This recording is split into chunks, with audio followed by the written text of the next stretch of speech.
രജനീകാന്തിന്റെ record ഭേദിക്കാൻ അദ്ദേഹം തന്നെ വേണമെന്ന് പണ്ട് ഏതോ ഒരു ഷോയിൽ ആരോ പറഞ്ഞ പോലെ ഇപ്പോൾ സംഭവിച്ചിരിക്കുന്നു. തെന്നിന്ത്യയിൽ മാത്രമല്ല ബോളിവുഡിലും തരംഗം തീർത്തിരിക്കുകയാണ് രജനീകാന്തിന്റെ കൂലി. ഇപ്പോൾ ആഗോളതലത്തിൽ 450 കോടിയിലധികം രൂപയാണ് ചിത്രം നേടിയിരിക്കുന്നതെന്നാണ് റിപ്പോർട്ടുകൾ. ഇന്ത്യയിൽ നിന്ന് മാത്രം ചിത്രം 235 കോടി നേടിയെന്നാണ് കണക്കുകൾ സൂചിപ്പിക്കുന്നത്. 8 ദിവസത്തിനുള്ളിൽ കൂലിയുടെ ഹിന്ദി പതിപ്പ് 26.2 കോടി രൂപ കളക്ഷൻ നേടിയെന്നാണ് റിപ്പോർട്ടുകൾ. രജനീകാന്തിനെ നായകനാക്കി ശങ്കർ സംവിധാനം ചെയ്ത റോബോട്ട് എന്ന ചിത്രത്തിന്റെ ഹിന്ദി പതിപ്പിനെ മറികടന്ന് രജനിയുടെ രണ്ടാമത്തെ വലിയ ഹിറ്റായി കൂലി മാറി.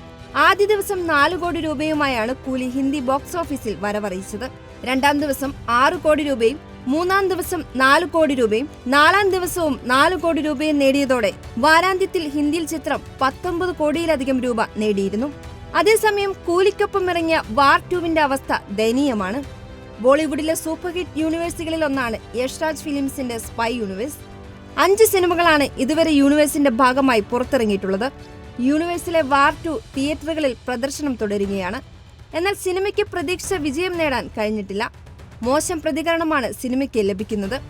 ബോക്സ് ഓഫീസിൽ സിനിമ തകർന്നടിയുന്ന കാഴ്ചയാണ് ഉണ്ടാകുന്നത്. പുറത്തിറങ്ങി 10 ദിവസം കഴിയുമ്പോൾ ആഗോളതലത്തിൽ 320 കോടിയാണ് സിനിമയുടെ നേട്ടം.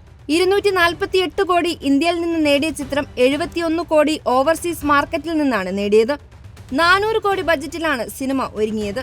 അതേസമയം ഹിന്ദിയിൽ നിന്ന് ഭേദപ്പെട്ട പ്രകടനം കാഴ്ചവെക്കാനായ സിനിമയ്ക്ക് തെലുങ്കിൽ പൂർണ്ണമായും അടിതെറ്റി. ഹിന്ദിയിൽ നിന്ന് ഇതുവരെ വാർ 2 159 കോടി നേടിയപ്പോൾ തെലുങ്കിൽ നിന്ന് നേടാനായത് വെറും 53 കോടി മാത്രമാണ്. 80 കോടി നൽകിയാണ് സിനിമയുടെ തെലുങ്ക് പതിപ്പ് നാഗവംശി സ്വന്തമാക്കിയിരുന്നത് എന്നാണ് റിപ്പോർട്ടുകൾ. ബോക്സ് ഓഫീസിലെ സിനിമയുടെ തകർച്ച കണക്കിലെടുത്ത് യഷ്രാജ് ഫിലിംസ് നാഗവംശിക്ക് നഷ്ടപരിഹാരം നൽകാൻ പോകുന്നുവെന്ന റിപ്പോർട്ടുകളാണ് എത്തുന്നത്. 22 കോടി രൂപ നഷ്ടപരിഹാരം നൽകുമെന്നാണ് നാഷണൽ മാധ്യമങ്ങൾ റിപ്പോർട്ട് ചെയ്യുന്നത്. തെലുങ്ക് സംസ്ഥാനങ്ങളിൽ നിന്ന് മാത്രം വാർ 2 100 കോടിയിലധികം നേടുമെന്ന് നിർമ്മാതാവ് ഉറപ്പിച്ചിരുന്നു. അതേസമയം സിനിമയുടെ VFX നിരാശയാണെന്നും എന്നാൽ സിനിമയുടെ ക്ലൈമാക്സ് മികച്ചു നിൽക്കുന്നുണ്ടെന്നും ആരാധകർ പറയുന്നു.